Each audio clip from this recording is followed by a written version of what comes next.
Welcome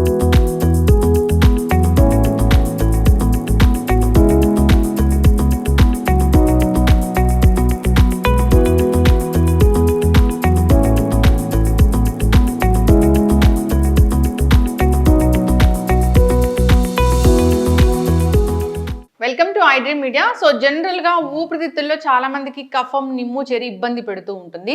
శ్వాస ఆడనట్లుగా కూడా ఉంటుంది. ఇక స్మోక్ చేసే వాళ్ళలో అయితే ఊపిరితిత్తులు పూర్తిగా చెడిపోయి ఉంటాయి. సో లంగ్స్ క్లియరెన్స్ కోసం ఒక మంచి టీ ఉందండి, అది కూడా ఇంట్లో దొరికే పదార్థాలతోని. సో మరి ఎలా తయారు చేసుకోవాలి, ఎప్పుడు తీసుకోవాలి, ఎన్నాళ్ళు తీసుకోవాల్సి ఉంటుంది, వివరాలు తెలుసుకుందాం. ఈరోజు మనతో పాటు ఉన్నారు ప్రముఖ vegetable therapist and sun spiritual society founder Vikramaditya Guruji గారు. గురూజీ నమస్తే అండి. సూర్యసుందరి. జనరల్గా స్మోక్ చేస్తారు, వాళ్ళలోనే లంగ్స్ ఇష్యూస్ ఉంటాయా అంటే కాదు, ఈ పొల్యూషన్ వల్ల అందరికీ లంగ్స్ ఇష్యూ అనేది వస్తూ ఉంది. సరైన ఆక్సిజన్ కూడా అందట్లేదని చెప్తూ ఉంటారు, ఊపిరి ఆడట్లేదు చెప్తూ ఉంటారు, లంగ్స్లో కఫం, నిమ్ము చేరి ఉంటుంది. అయితే దీనికోసం ఏంటంటే ఒక మంచి కషాయం ఉంది అని చెప్పారు మీరు. అసలు నిజంగానే ఆ కషాయం అనేది పనిచేస్తుందా? సో దానికి కావాల్సిన ఇంగ్రీడియంట్స్ ఏంటి, తయారీ విధానం ఏంటి, ఒకవేళ పని చేస్తే అది ఎన్నాళ్ళు తీసుకోవాల్సి ఉంటుంది? పనిచేస్తుందా అన్నప్పుడు ఇంచుమించు నా జర్నీ, వెజిటేబుల్ థెరపీతో జర్నీ 4 years, నా ప్రాక్టీస్ 5 years వెజిటేబుల్తో. అంటే నేను ఇవన్నీ ఆయుర్వేద పరంగా, ఆరోగ్యపరంగా వీటి మీద రీసెర్చ్ 12 ఏళ్ళు నా దగ్గర. నేను హైదరాబాద్ వచ్చిన కొత్తలో విమ్టా ల్యాబ్స్లో ఒక పౌడర్ తయారు చేయించి టెస్ట్కి ఇచ్చాను, 100 grams. అప్పట్లో నేను హైదరాబాద్ వచ్చిన కొత్తలో దానికి వచ్చిన రిపోర్ట్స్ చూసి నేను షాక్ అయ్యాను. అంటే మనం వాడుతున్న వంటిల్లే వైద్యశాల, ఇందులో ఉన్న ఇంగ్రీడియంట్స్ ధనియాలు, జీలకర్ర, దాల్చిన చెక్క, మిరియాలు, ఆవాలు, వీటికి ఇన్ని ఔషధ గుణాలు ఉన్నాయా అనేది నా దగ్గర మెడికల్ ప్రూఫ్ ఉంది. అప్పట్లో నేను అంటే దాని తర్వాత చాలా ప్రాక్టీస్ చేసి రీసెర్చ్ చేసి ఇప్పుడు ఇంత ఎక్కువ, అప్పుడు నాకు పెద్దగా ఏం తెలియదు. ఆ టైంలోనే నేను చేసిన రీసెర్చ్ పేపర్ ఉంది నా దగ్గర. నాకు అవసరం లేదు పబ్లిసిటీ. మీరు అడిగారు, ముంబై నుంచి ఒక ఆయన వచ్చేసాడు ఆయన దగ్గరికి. ఆయనకి 30% లంగ్స్ పనిచేస్తాయి. మీకు ముంబై మహానగరంలో విపరీతమైనటువంటి పొల్యూషన్. మీకు నేను కొన్ని చూపిస్తాను, ఆయన నాకు పెట్టినాయి. ఆయన కొన్ని కంపెనీలకి రిఫరెన్స్ ఇచ్చాడు, మీ దగ్గర పనిచేసే వాళ్ళకి మీరు దీన్ని విక్రమాదిత్య గురువు గారు చెప్పిన దాన్ని రిఫర్ చేయండి, నా జీవితంలో మార్పు వచ్చింది, మీ జీవితంలో మార్పు వస్తుంది. అయ్యా, నేను సప్లిమెంటరీ ఆక్సిజన్ మీద ఆధారపడకుండా ఉండడానికి మీరే కారకులు. మా అమ్మాయి ఆటిజం గురించి మరియు నా గురించి మిమ్మల్ని కలుసుకోవాలని అనుకుంటున్నాము. మా అబ్బాయి 4th February కెనడా వెళ్తాడు. మీరు 4th February లోపల అపాయింట్మెంట్ ఇస్తే మా అబ్బాయికి కూడా మిమ్మల్ని కలుసుకుంటాడు. దీని తర్వాత ఆయన మన ట్రీట్మెంట్ వాడేసి దాన్ని ఎన్హాన్స్ చేస్తూ కంపెనీలకి లెటర్ రాశాడు. అండ్ ఇది వాళ్ళ అమ్మాయి ఆటిజంకి సంబంధించి ఆయన కంపెనీలకి లెటర్ పెట్టాడు, నేను ఇలా చేస్తున్నాను, నేను ఇలా చేశాను అని రిఫరెన్స్ ఇస్తూ రాశాడు. ఆయన తర్వాత మళ్ళీ టెస్ట్కి వెళ్తే ఆయన లంగ్స్ 60% వర్క్ చేస్తాయి, కేవలం మనం చెప్పిన వెజిటేబుల్ కషాయాలు. అంటే ఇది అందరికీ అందుబాటులో ఉండాలి మనం చేసేది. నేను చెప్పేస్తాను, ఆ మందులు వాడండి, ఈ మందులు వాడండి. ఒక 20-30 వేల రూపాయలు ఖర్చు పెట్టగలిగితే ఎందుకు ఇంకా అది అంటే పెట్టగలిగిన వాళ్ళు పెడతాం, మరి పెట్టలేని వాళ్ళ పరిస్థితి పోవడమేనా, జీవితం నాశనం అయిపోవడం. అందుకనే మనకి ఆహారమే ఔషధం, వంటిల్లే వైద్యశాల. వంటింట్లో ఉన్నటువంటి అంటే లంగ్స్ ఎందుకు ఇన్ఫెక్ట్ అవుతాయి మనం ఒకసారి ఆలోచించగలిగితే, మన చుట్టూ ఉన్నటువంటి వాతావరణం పొల్యూట్ అయిపోయింది. మనం పొల్యూషన్ అనగానే వాటర్ మంచిది తీసుకోవాలి, పొల్యూటెడ్ వాటర్. అసలు మనకి చాలా ఎక్కువ ఇంపార్టెంట్ అయింది కేవలం ప్రాణశక్తి. దాన్ని మనం బాగా ఉంచగలమా? ఎందుకంటే మన చేతులారా మనం చెట్లను కొట్టేస్తాం, కాంక్రీట్ జంగిల్స్ చేసేసాం, అపార్ట్మెంట్లు, ఫ్యాక్టరీస్. మీకు ఢిల్లీ ఇప్పుడు 400 చేంజ్ ఎంతో దాటేసింది పొల్యూషన్. అవును, ఇప్పుడు అన్ని ఏరియాస్లో, హైదరాబాద్లో చాలా పొల్యూషన్ అయిపోయింది. మీ దగ్గర ఏదైనా మిషనరీ ఉంటే ఎవరైనా కాంటాక్ట్ చేయండి, నా ఇంటి పరిసరాలని మీరు టెస్ట్ చేయండి. హైదరాబాద్ అంతా ఒక ఎత్తు ఉంటుంది, నా ఇంటి చుట్టూ పొల్యూషన్ చాలా తక్కువగా ఉంటుంది. అందుకని నా మెట్రో స్టేషన్ పక్కన ఉంటాను, నా ఇంటి చుట్టూ ఒక గ్రీన్ ఎన్విరాన్మెంట్ ఉంటుంది. అంటే నేను దాన్ని ప్రతిరోజు నేను చేసే నా పరిచర్యల్లో నేను నా ప్రకృతిని నేను కాపాడుకుంటూ నేను ఆరోగ్యంగా తయారవుతూ నా రీసెర్చ్ చేసి నేను ఈ ఔషధాలు చాలా సింపుల్గా ఉండాలి. సామాన్యుడికి కూడా, చుట్టాబీడి తాగే సామాన్యుడు కూడా తన ఊపిరితిత్తులు బాగు చేసుకోవాలంటే ఏం చేయాలి? కార్బన్స్, మనం పీల్చే వాయువుల నుంచి వచ్చే కార్బన్స్ని కూడా బయటికి గంటగలగాలి. నేను ముంబై ఆయనకి చేసింది అదే. ఆయన చాలా హ్యాపీగా మనం చెప్పినట్లు ములక్కాడ తీసుకున్నాడు. ఇప్పుడు నేను అంటే ఇంకొంచెం సింపుల్గా ములక్కాడ జ్యూసెస్ ఈ సీజన్లో ములక్కాడ దొరకట్లేదు. ఇప్పుడు ఏం చేయాలి, అది ఇమ్యూనిటీని ఇంప్రూవ్ చేసుకోవడానికి కావాల్సినట్లు సింపుల్గా తయారు చేయడం జరిగింది. ఓకే, అంటే ఇవన్నీ ఇంట్లో దొరికే దొరికేది. ఏం కావాలి గురుగారు? అల్లం అమ్మ.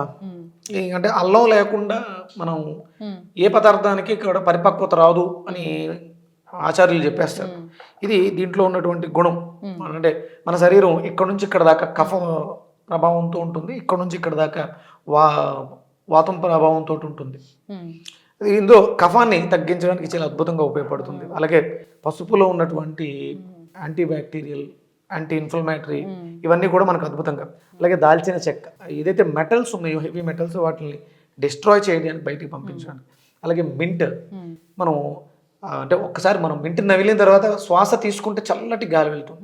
ఊపిరితిత్తులని రిజనరేట్ చేయడానికి, సెల్స్ని యాక్టివ్ చేయడానికి పుదీనా అద్భుతంగా ఉపయోగపడుతుంది. ఇంకా అత్యద్భుతమైనటువంటి ఔషధం ఇది. ఇదే చాలా ఇంపార్టెంట్. ఇప్పుడున్న పరిస్థితులలో అందరం విపరీతమైనటువంటి పచ్చిమిర్చి, ఎండుమిర్చి, ఎర్రకారు వీటితోటే ఆరోగ్యాల్ని పూర్తిగా పాడు చేసుకుంటాం. దానికి ప్రత్యామ్నాయంగా అంటే దాని ద్వారా వచ్చినటువంటి సైడ్ ఎఫెక్ట్ ఎసిడిక్ నేచర్ని, అంటే లంగ్లో ఉన్నటువంటి ఎసిడిక్ నేచర్ని ఆల్కలైన్ చేయడానికి అసలు ఒరిజినల్గా ఏంటంటే 2-3 మిరియాలు దంచి నోట్లో వేసుకుని క్షారం, అది కారం కాదు అది క్షారం, ఆ ఘాటుని ఆస్వాదించగలిగారు. ఇప్పుడు మీరు ఇమీడియట్ ఇది కారం తగిలిన వెంటనే మీ ఎక్స్ప్రెషన్ ఏముంటుంది, ఫీలింగ్ అంటే పులుపు తగిలిందమ్మా ఆటోమేటిక్గా ఇలా అంటాం. అది అంటే పులుపుకి కళ్ళు యాక్టివ్ అయినాయి అంటే ఇది వెళ్ళి లివర్ మీద ప్రభావం చూపిస్తుంది. కారం తగిలిన వెంటనే అంటాం, ఏం తీసుకుంటుంది, ఊపిరి. అంటే కారం అనేది ఊపిరితిత్తుల్ని యాక్టివ్ చేస్తుంది. ఇందులో క్షారం ఉంది, యాంటాసిడ్ ఉంది, కారం రుచి కూడా ఉంది, దీంట్లో కూడా ఉంది. ఈ 3 వాటిల్లో కూడా సేమ్ గుణాలు ఉన్నాయి. ప్లస్ ఇన్ఫెక్షన్స్ వాటిని తగ్గించడానికి మనకి పసుపు న్యాచురల్గా వాడుకోవడానికి మింట్ ఒక అరోమా ఫ్లేవర్ లాగా మింట్ తీసుకుంటాం. లంగ్స్ క్లియరెన్స్ కోసం ఒకటి, దానికి కావాల్సింది అల్లం, మిరియాలు, దాల్చిన చెక్క, పుదీనా అండ్ పసుపు. అంతే సింపుల్. అన్ని ఇంట్లో దొరుకుతాయి. తయారు చేద్దాం గురూజీ.